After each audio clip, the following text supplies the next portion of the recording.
Historically, black musicians in Britain always had at least one ear tuned to what was happening on the other side of the Atlantic.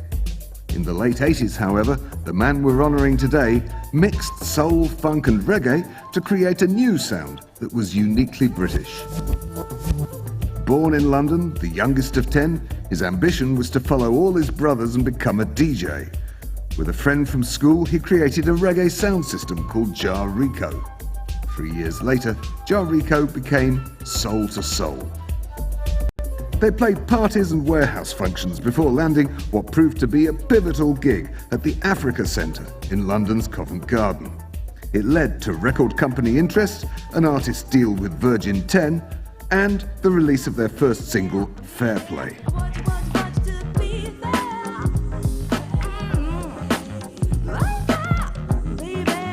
The follow-up, Feel Free, went to #1 in the dance charts.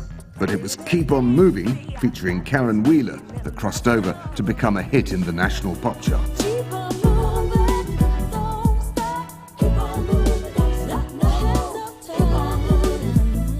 Then, in 1989, Soul to Soul released a single that established them on the world stage.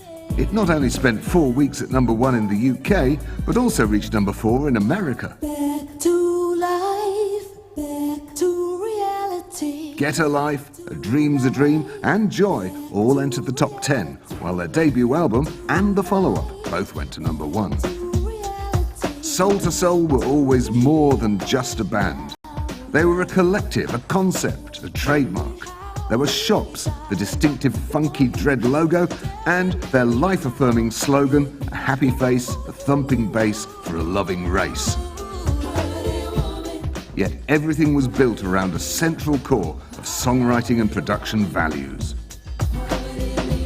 Outside Soul to Soul, the group's founder was much in demand as a producer and remixer, working with Isaac Hayes, the Fine Young Cannibals, Sinead O'Connor, and the godfather of soul himself, James Brown.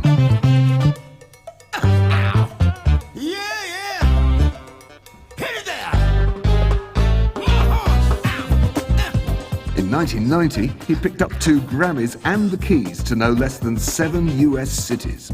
America even has a Soul to Soul Day. Now that's recognition.